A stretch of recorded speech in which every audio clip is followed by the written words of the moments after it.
Hi there, podcast fans. I'm Tom Gibbs. Welcome to Telegraph Audio Football Club. We are back with you with another round of the podcast that defines the best and worst ever footballing things. The categories we've got up for discussion today are fullbacks, close range goals, boots, and films. What has everyone chosen? Let's find out. Let's take you now into a series of remote audio recording facilities where I'm joined first up by Mina Rizuki. How are you, Mina? Hi, I'm good. What's been happening in the last couple of weeks for you? Well, usually I've been enjoying the sun. I got a bit of a tan. Been watching a lot of sort of old school football. And usually I've had my entourage of Disney birds outside my window, but they've left these last few days. Oh no. What have you done to upset them? I don't 5G know. masts. The voice you can hear there is the voice of JJ Ball, conspiracy theorist in chief. Are you going stir crazy, JJ? No, I'm all right. Still having a great time. It's fine. It's okay. I can deal with it. Good. You Glad sound to like hear one of it. those people that's like, I'm fine. No, I really am. I played a little gig yesterday from my living room. Had some people watching that. It was decent. All the hits? Oh. All the hits. Played all the hits, yeah. Where can the AFC Telegraph loyalists see that gig, JJ? I think it's still on my Instagram, which would be... I don't know what my name is on Instagram, so I can't tell you. Let me find out. Great self-promotion, JJ. Completing our lineup today after a holiday in inverted commas, it's Matt Law. How are you, Matt? Hello, I'm good, thank you. All well. Suntanned, I hear. Suntanned, yeah, flip-flop marks on my feet, so I've been enjoying the good weather. So, yeah, not too bad. Glad to hear it. Right, we'll start off with our ongoing quest to name the ultimate football team of all time. I'm sure we'll pull this all together at some point for some lovely online fun. Is this what we're doing? Are we actually going through a whole team? I didn't know that. Well, as a loyal listener to the show, Matt, you'll realise we started with goalkeepers, we moved on to centre-backs, and now we've got full-backs. So, Have we we're getting previously ever made it clear, though, that we're going to do the whole team and that's going to be like the team? I didn't know that, honestly. Well, I assume a certain level of intelligence from the listener, and maybe that's too optimistic. But I must admit, I had figured this out already, but it's okay. It should never be... Intelligence should never be assumed from me. Anyway, we're going to do fullbacks today. Best and worst ever fullbacks. I think we've all gone best ever. And we'll start with you, Mina. Why have you picked your best ever fullback as the person you've picked? Okay, so if we are building a team, then I'm always one of those people who thinks that your centre-backs should be Italian, but your full-backs should be Brazilian. So I've gone for Roberto Carlos.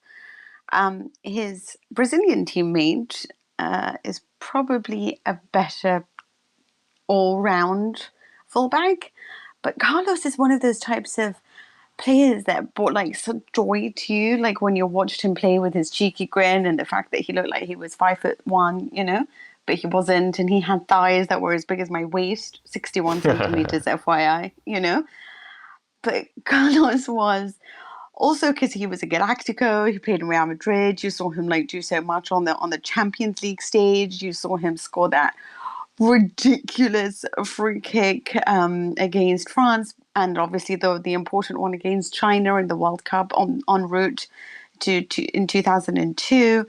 He was just this guy who had these massive thighs, this ability to totally dominate the left flank, the way that he would just accelerate with such pace because of this power that he could generate from his legs. The center of gravity that he had was so low.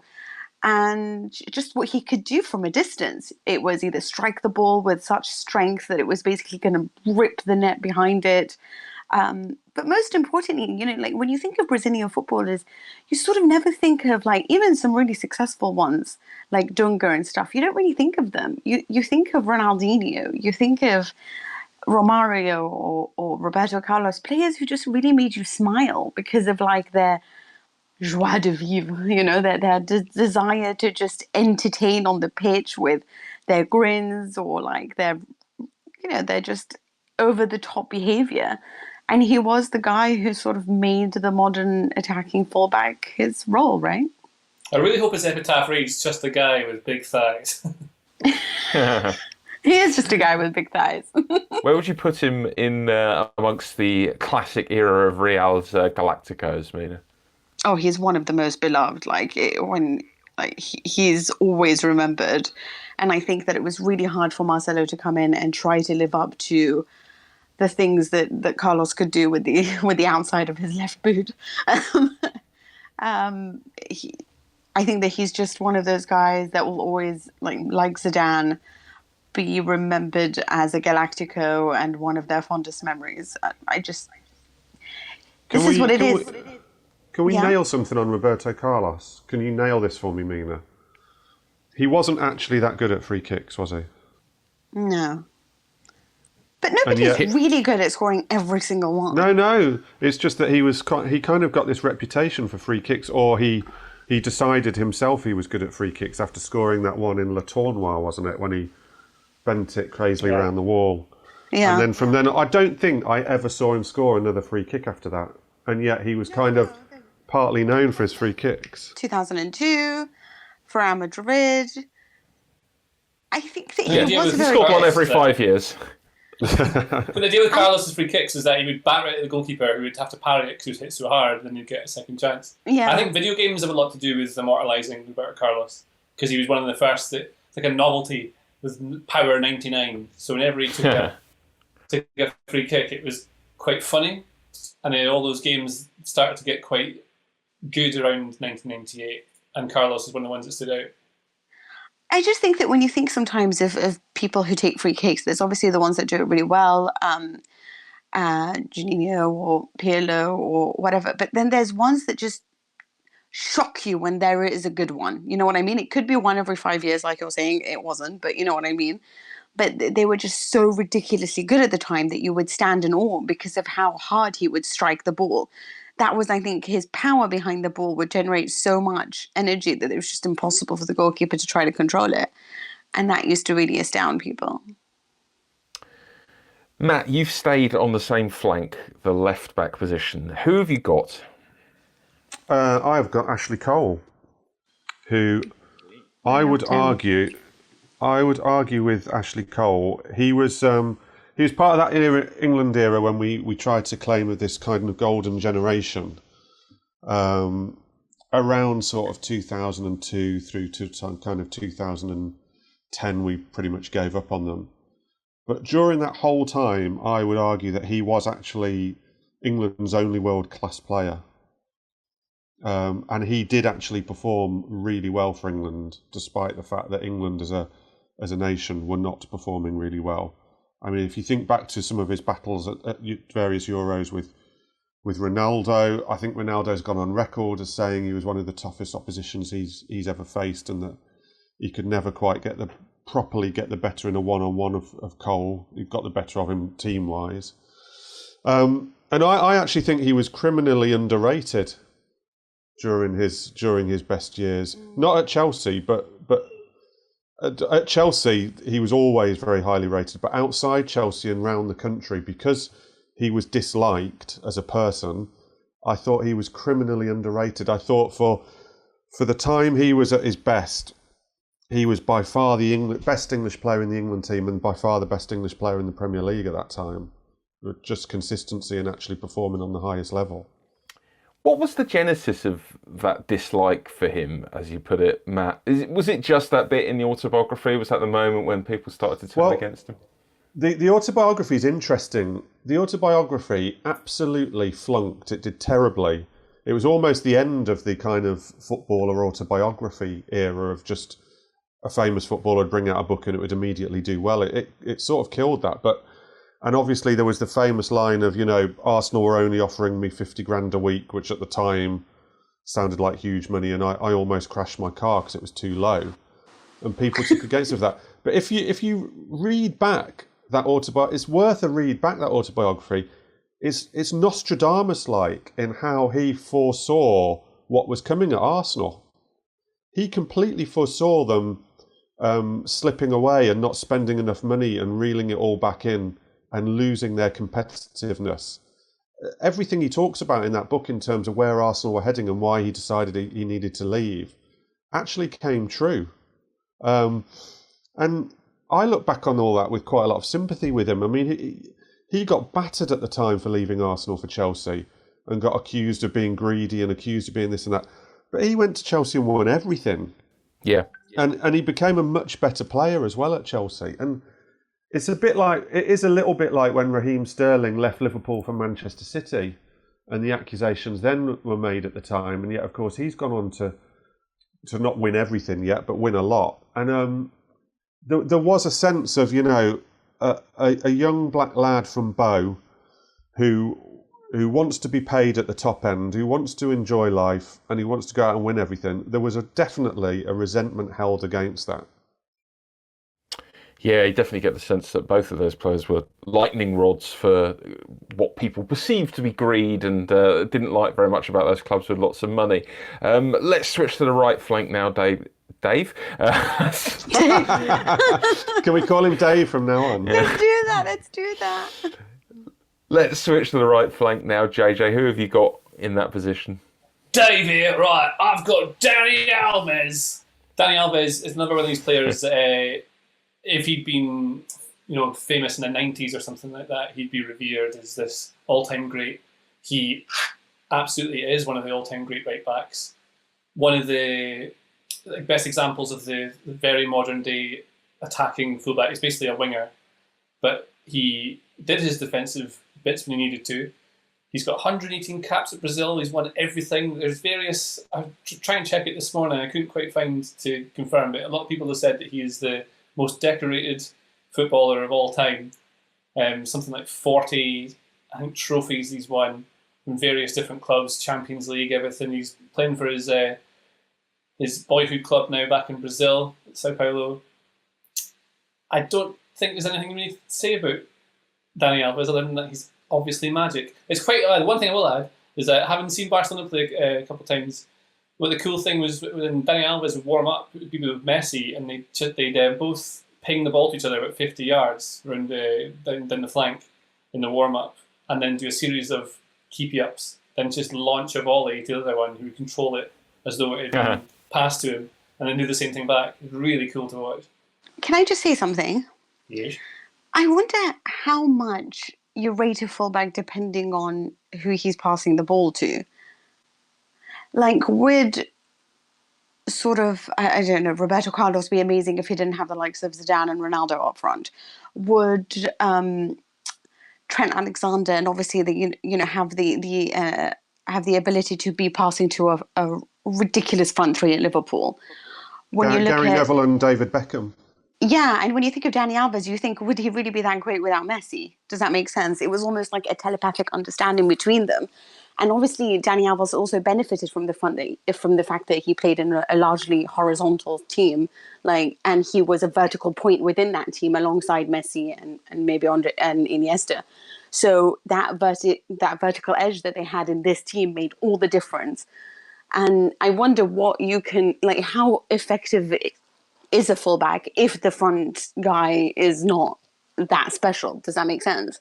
So I wonder if their fates are tied in a way that makes Dani Alves now. Because for me, I'm not a huge fan of his, because I'll always blame our Champions League loss, Juventus in 2017, to him, because I think he made a lot of mistakes. And I do hate that. I think that sometimes he can be a little bit defensively suspect, but a lot of, Carlos could be too at the time. So I'm not going to, Yeah, any attacking fullback can get caught out the back. And in that same season, you blamed Dani Alves for Juventus not winning the Champions League. He scored 3 goals on the way to get into that, to the bit where they got knocked out. He's won titles everywhere he's been. He's a proven winner. And I kind of like the story that he comes from. He grew up on a farm with a dirt pitch where he used to play football on. He used to have to walk. He used to have to get up early. I think it was like 4 or 5 a.m. in the morning with his brother and do work on the farm. And they'd have to work the hardest, as determined by their father, because whoever worked the hardest got to have access to their only bicycle to then do the 12-mile journey to school and then back.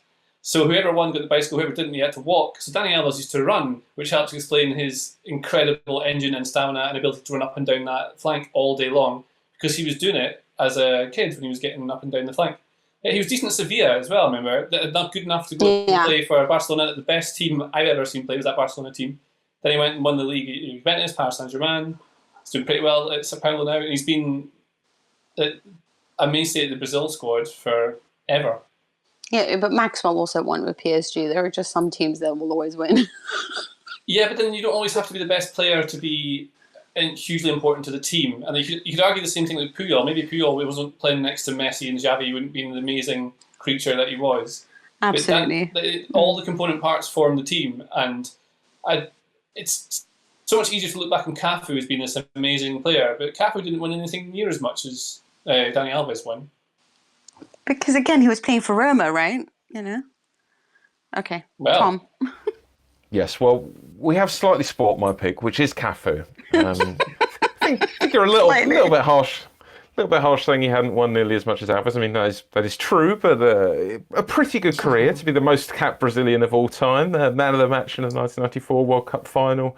Recovered from the disappointment of 1998 to win again in 2002. He's the only player to ever appear in 3 consecutive World Cup finals. And there was just such an elegance to Cafu, and it's kind of an elegant career as well. I think you think of a lot of Brazilians and they end up playing for sort of half a dozen clubs in South America and then come over and just rattle around the European leagues for many years. But he only played for 5 clubs, really, long spells at Roma and AC Milan. And I especially like the fact that he was nicknamed the Pendolino after the tilting train, which is always good to be named after a train or any mode of transport, really. I'm into it.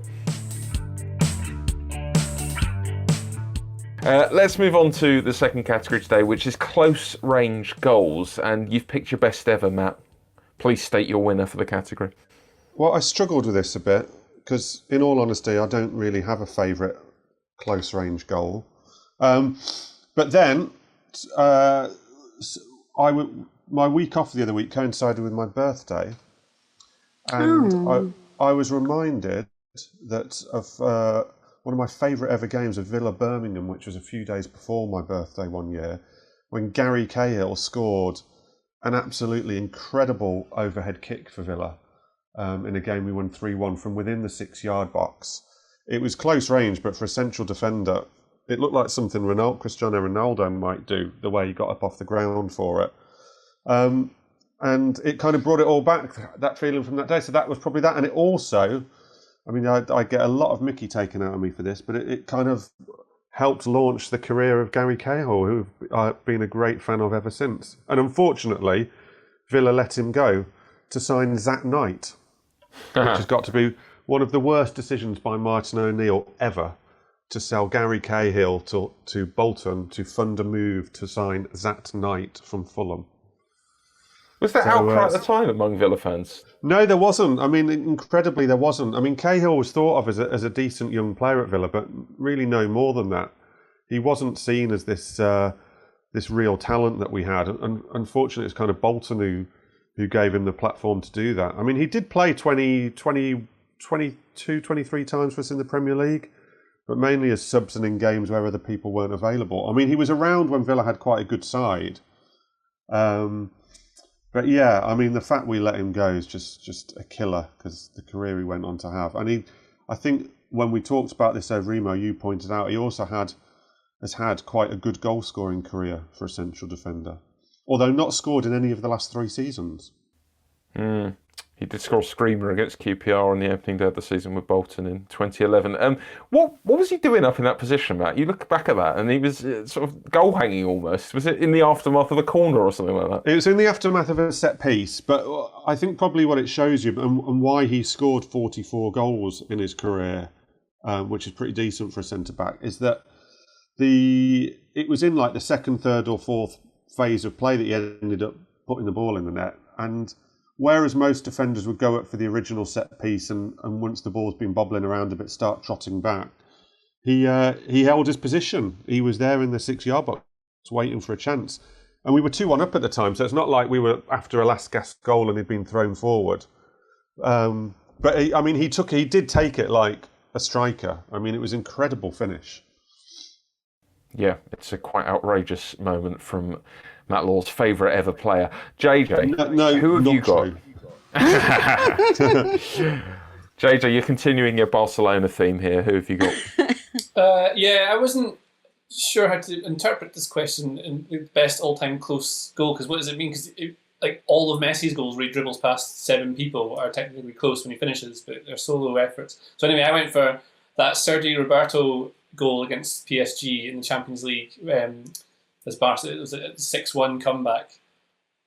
Obviously, it is more for the occasion and the entire match rather than the actual goal. It's a great ball over the top by Neymar for Roberto to hook in, but it's one of those moments where I was live blogging it. I remember, and everyone in the office that was there at the time, there's just noise, there's pandemonium in this little quiet office. Well, it's quite big actually, but yeah, that was one of my favourite moments in football. Was that, and when I was trying to think of a close range goal, I can think of things like it's the associated noise with it, the feeling you get. Like for example, Robbie Fowler's headed winner against Newcastle in a 4-3 win, the second 4-3 back in '97, I think it was. The noise from the crowd is something that I always can remember because having watched that as highlights. But yeah, the Sergio Roberto thing was incredible. Can I just add one, just before Mina adds a proper one? I don't know why that reminded me of this at all. It's obviously something JJ said because it's not related. But one of the greatest close-range goals has also got to be David Nugent for England. Oh, yeah. Do you remember that? 2007, Jermaine Defoe has basically scored. The ball's rolling over the line, and on the line, Nugent just cushions it in, and in his interviews takes the goal and everything. It wouldn't go down well these days, that wouldn't, I don't think. That'd cause it now. Gerrard again. There's no offside. Defoe, and on the line was Nugent. They'll have to sort that one out between them. Well, in the record books, it'll go down as David Nugent's, I think. And that's a striker. But he'll always be an England goal scorer. Just like Zat Knight will always have 2 England caps, as I learned while you were talking about him, Matt. I suppose one of the other ones you could talk about for occasions is Solskjaer's for United, for that kind of drama. But anyway, the one I've got is very much not about the occasion, because it was a World Cup qualifier for England in 1997 at the old Wembley.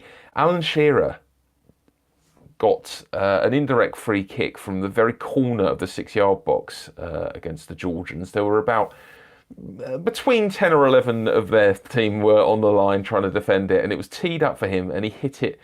And we've said this before about Alan Shearer, incredibly hard into the roof of the net. It was so satisfying to see that, because you often see those very close-range indirect free kicks never ever come to anything, but that was a moment where it was just executed to perfection. Good old Alan Shearer.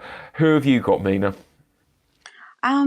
This goal is actually my favourite goal probably ever, or at least in my top 5. Definitely in my top 5 memories. And it's kind of the goal that, I don't know, like, okay, so obviously I'm a girl, and I was like sort of on the fence about Juventus, because I realised I started supporting them, and I didn't like the fact that I was supporting them, but there were just so many nice things about them. Why didn't you like the fact you were supporting them? Because I thought at the time, because we had this thing, like my mother's a little bit crazy in the household. So every time the World Cup would come, we weren't allowed to support any team that had a high annual GDP. Like, okay.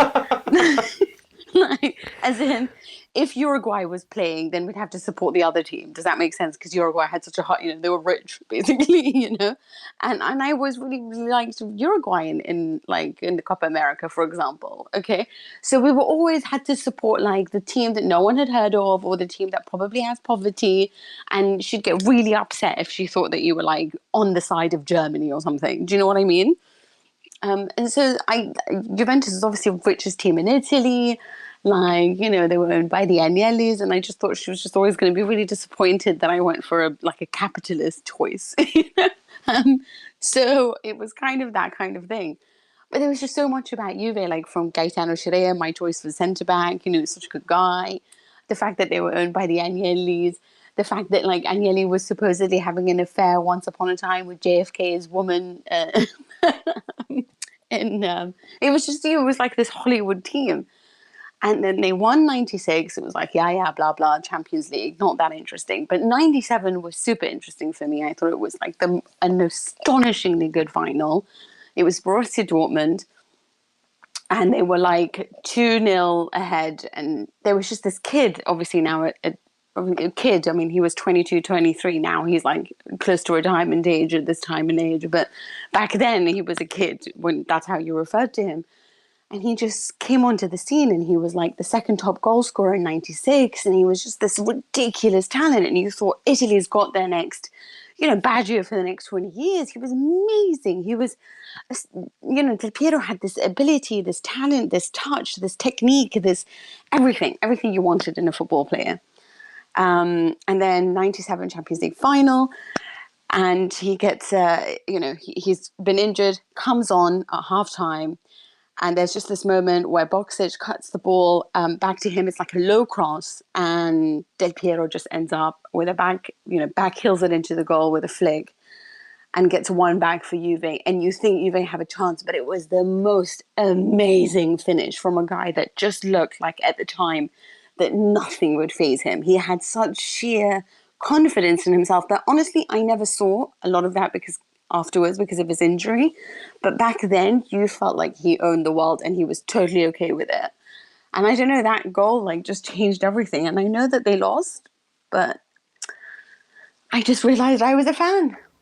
And it had a very big effect on your digital life as well, Mina.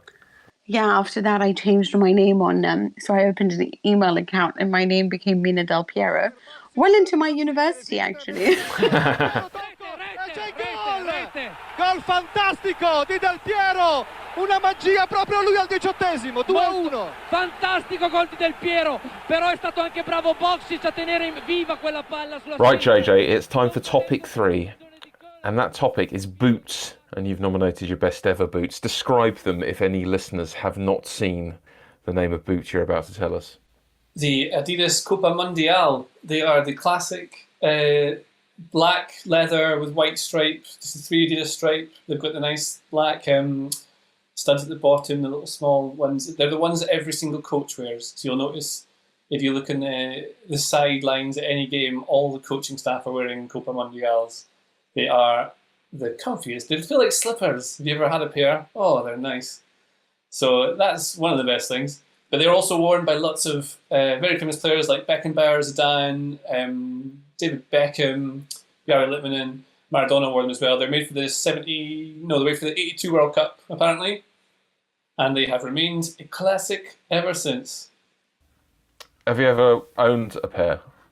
Have I? They're my favourite boots I've ever had. Yeah, they're expensive. They cost about £100 and something normally, which seems like a lot, especially when you're not very good at football. But they last ages. But it's how they feel, and because they look cool, they make you a better footballer. Yes, that's almost definitely true. I've got a nomination for the worst ever boots, which were the first pair of boots I ever owned, which were made by a brand called Quasar. And they were kind of neon orange. Well, they weren't neon orange. They were predominantly black because it was the early 90s, but they had a little neon orange accent. They were endorsed by Gary Lineker, these boots, but he definitely wasn't wearing the pair that I wore because I think my mum got them fairly cheaply. And after my first game in them, I had blisters, like just the entire size of the back of the boot all over the back of my heel. And, I think it set me back as a footballer. I think I could have had a wonderful career if only my mum had shelled out hundreds of pounds on a pair of Copa Mundials for me. What have you got, Mina? Can I just say that, like, when you sent, when our producer Joel sent over the questions and it said boots, and then Matt decided to reply to all of them and just went, black boots? Question mark. That was like my favourite moment. It doesn't need to be football boots either. I've got a thing about black boots. It doesn't need to be football boots. Oh, okay. I thought like you were just like so like no, didn't get the question that you were I'm joking. So I was trying to think of like the worst boots, and I have a thing against people who wear brown shoes. I don't know why. I hate the color brown when it comes to footwear.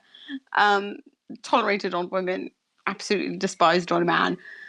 And there was just always one thing that my dad used to say, which is, like the first thing you need to look at is make sure what color his shirt is. Like if he's one of those ridiculous people or, and if he wears brown shoes, he's out, And I think it's obviously because my dad was a banker and that was at the time in the city unacceptable to wear brown shoes. And I still sort of carry that with me now. I don't know why. There's a part of me that's always like really not very into like these brown suit shoes. And in 2009, Adidas, or Adidas, however you say it, released these brown like Adipure boots, and they were just the ugliest thing that you'll ever see. Like, it was honestly like, they're just gross. If you ever have a chance to look them up, it just looks like you're wearing like turd. I don't know how to explain it. But it's like anyway. But they were sported by Jimmy Bullard in 2009, so he made them somewhat tolerable to. Well, no, they still were disgusting. But if you do have a chance to look at them, please, it just looks like you just stepped in a bit of dog poo, and that's what your shoes look like. Crikey. Matt, have you had some time to think about this now? Have you got any further along with your thinking, or are you sticking with just black boots? Well, I'll explain that, because when I was a kid, Puma King were the boots around where I was that all the best players had. I never had Puma Kings. But Puma, you had to be a properly good player around where I was growing up and playing a bit of kids football to own a pair of Puma Kings. And you always spotted, the oppo, if there was someone in their team with Puma Kings, you knew they were going to be good, and they generally were. So they were like the boot everybody wanted, and that I would have kind of given a left whatever for at the time. But as I've grown older, I don't really care about boots. All I care about is they don't look stupid now. So I'm very much a black boot man. And I'll take this back. When Harry Winks made his England debut, I think it was against either Lithuania or Ukraine. I can't remember which. I was there. And he wore a pair of just completely all black boots. And I think I remember writing a whole 150-word article for the newspaper that night on just basically how brilliant Harry Winks was, on the basis of the fact I loved the fact he was just wearing plain black boots. I was a bit disappointed after the game to find out when I interviewed him, and I was all ready to kind of hail him and have him down as this working class hero and isn't this fantastic? And then actually I just found out the only reason he was wearing all black boots was because he was in some sort of debate with his boot sponsor and trying to move. So he'd black them out to not give them any coverage because he was trying to negotiate a massive deal for some stupid pink and yellow boots that were about to come. You haven't mentioned Predators. Like the 97, 98 era Predators with the little red flash. My God, they were beautiful. Were the Predators as well? Am I remembering it correctly as well, that the Predators are the one with the funny sort of design on the ridges, on the front of the boat, the ridges, which caused a lot of controversy at the time. The thing that tickled me about the Predators was that the very first pair of them, which didn't have the red on it, they were all black, they had the ridges at the front, but they also had the ridges on the back. What were they supposed to be, like swerving your back heels? I just don't see what the point was of that. Yeah, yes, absolutely. Makes you run faster. It's like a stripe in a car. Go beyond the headlines with the Telegraph's daily coronavirus podcast, a roundup of the latest news on the pandemic from our leading journalists, with analysis on the impact on health, business and travel every weekday evening. Search Coronavirus the Latest on your podcast app. Let's finish off with the final category today, which is football film. Different to football documentary, works of fiction here. And I want to nominate one that I think could be either the best or the worst ever. I think it's probably the worst ever. But it's eligible for both, I think. And that's The Football Factory, the Danny Dyer film, which came off the John King book, which actually is a slightly better book than you might expect if you've only seen the film. But I kind of know this film is awful, but it's one of those that if I'm ever channel flicking and it's on, I will have to watch it all the way through. And I think, it's pretty low rent, let's be honest. There's a lot of quite gratuitous violence. There's certainly a lot of gratuitous swearing, a lot of comedy, cockney nonsense. But there's just, let's face it, Danny Dyer, he's a very compelling actor, isn't he? He's a wonderful, there's just something about him that makes him very, very watchable. So I will always watch The Football Factory. Bit of a guilty pleasure, but there we go. There's a better version of that film. Have you seen ID? That's actually quite I haven't seen ID. I should watch ID. You should watch. Is it good, man? It's actually really good. It's terribly violent and terribly indulgent in kind of faux cockney hooliganism, but it's actually a really good film. And I think it's probably what The Football Factory should have been. Yes, certainly both a lot better than Green Street, which is absolutely dreadful. You've also got a worst nomination, Nina. What is it?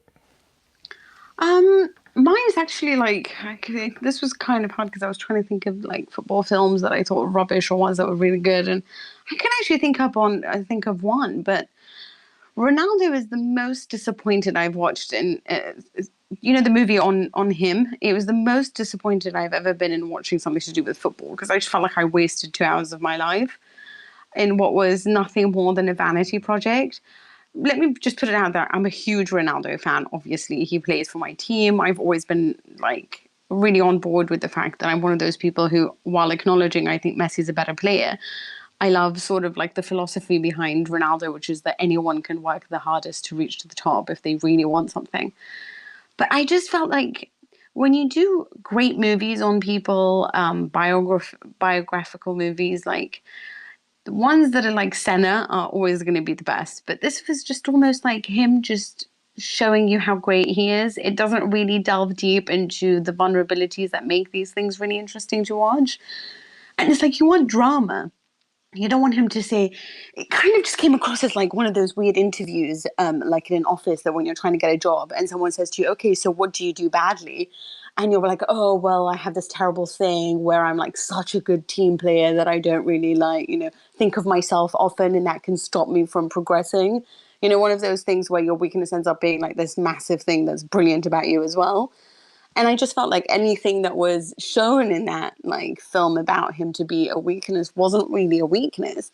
And he's much nicer guy. He's much sweeter, much more shy, kind of really obsessed with the way he looks at him and the world looks at him. And you get that from his everyday lifestyle and his interviews, but you just didn't get that from the movie. And the movie just ended up, I hated him. I was like, oh my God, you just came across as just this guy who spends lots of money, who thinks he's, the ultimate player. And it's a shame. It's weird that it's rubbish. I haven't watched it, but it's weird that it's rubbish because the guy who directed it, I mean, you said Senna there. I didn't realise it's the same director as Senna, which is an amazing film. And the Amy Winehouse one, which is an amazing film as well. So you would imagine weird. He would come up with something pretty good. But it almost looked like he was, it almost like the director looked like he was like, had his teammates held hostage and was like, you have to say this about him and you have to say that about him. And, like he trains like an animal. And I don't know, just none of it seemed to be quite genuine. Like the whole thing. And you just see Jorge Mendes come across as a sycophant. You sort of know that, he's not exactly an agent that's ever going to be realistic about things. But like, the whole thing just looked like a weird vanity project. And I was so disappointed because it's like you said, it was created by some of the best, Yeah, I suppose the thing you would say about that is that he was the exec producer of Ronaldo rather than a director, which he did for Senna and the Maradona film, which was absolutely amazing. I'm surprised, Mina, you were surprised that it was a vanity project. I mean, surely you hear Cristiano Ronaldo documentary and think that is the definition of a vanity project. This is what I mean. Like, that's what the idea is of Ronaldo. So why not create a documentary or a film that changes people's minds? Instead, you just reinforce that. So it's like, what's the point? Why are you making the world hate you? Do you know what I mean?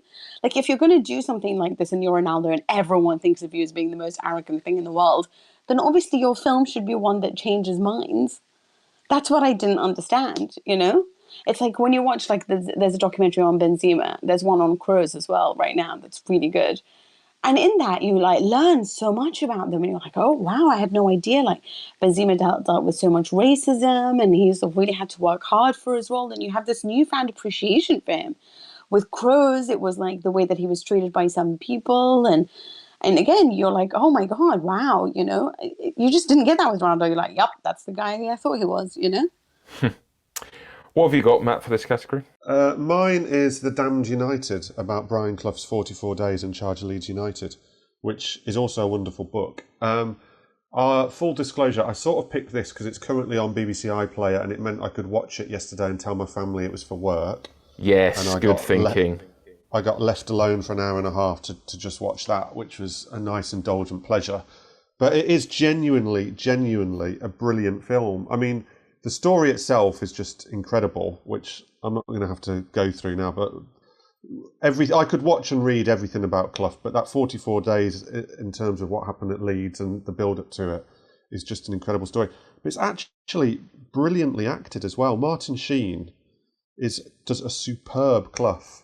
And I reminded myself of this yesterday, because at the end of the film is the scene where, after Clough gets sacked by Leeds, he that night goes straight onto Yorkshire television and does an interview alongside Don Revie, which is one of the great football interviews, televised interviews, because it's just so incredible. And that's the final scene of the film. So I watched that and immediately went onto YouTube and watched the real thing. And it's just incredible. He's got him down to an absolute T. Everything about him. It's a superb fun. And it's also brilliant fun. Timothy Spall plays a great John Roberts. Sorry, not John... who does Timothy Spall play? I've forgotten now. We're going to have to edit Peter Taylor? Peter Taylor. Timothy Spall plays a brilliant Peter Taylor. The guy who plays Don Revie, who is quite a famous actor whose name escapes me, he's also excellent.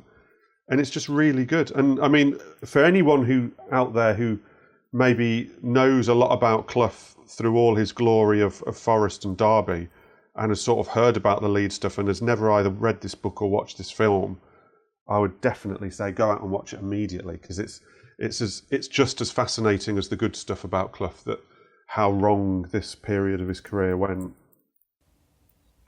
Yeah, I remember watching that and thinking, oh, he's definitely hamming it up a little bit here, Michael Sheen. But when you saw, as you say, Matt, the actual reality, he completely spoke in that way. He had an incredibly odd way of phrasing things.